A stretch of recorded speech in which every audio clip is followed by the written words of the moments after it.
Je veux aujourd'hui vous parler d'une chose fragile et précieuse, la liberté d'expression sur Internet. De nombreux officiels européens, ou encore le ministre français des Affaires étrangères réclament l'interdiction de la plateforme numérique X, anciennement Twitter, au motif que son propriétaire, Elon Musk, l'utiliserait pour promouvoir un certain nombre de valeurs et d'opinions, ou promouvoir certains candidats aux élections.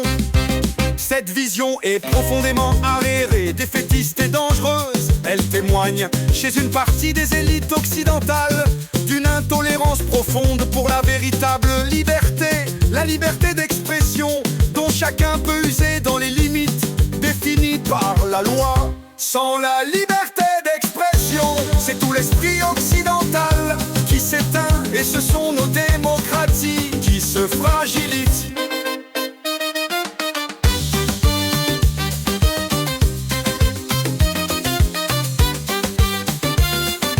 À ce titre, les récentes déclarations de l'ancien commissaire européen français Thierry Breton font froid dans le dos.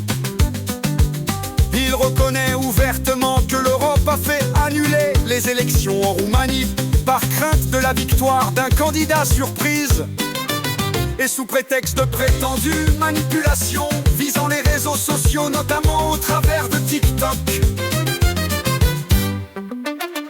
Le même Thierry Breton prétend que l'Union européenne pourrait faire annuler les prochaines élections allemandes face à la prétendue, je cite, ingérence d'Elon Musk. Ce sont des propos graves dignes des romans d'Orwell. Ceux qui prétendent défendre la démocratie menacent désormais d'annuler les élections démocratiques au prétexte que les résultats pourraient leur déplaire. Soyons clairs, il faut être extrêmement attentif sur le pouvoir de l'argent et vigilant sur les agissements de milliardaires ou de chefs d'entreprise, car nul ne doit être au-dessus des lois.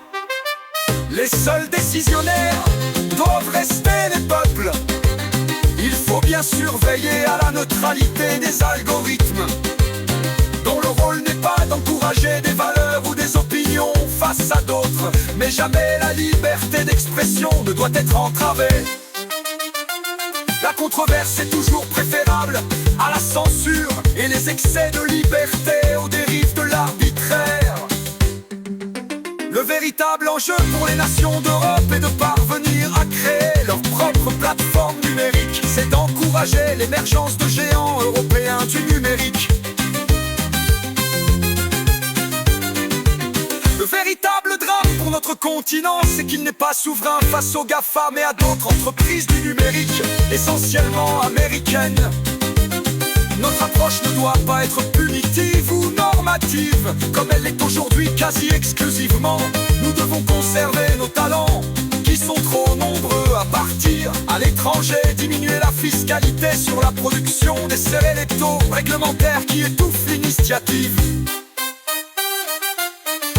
C'est en renouant avec cette ambition, avec l'ambition de la croissance, que nous pourrons disposer en Europe de nos propres réseaux sociaux, avec nos règles de transparence et d'éthique et nos critères de respect de la démocratie et de la vie privée.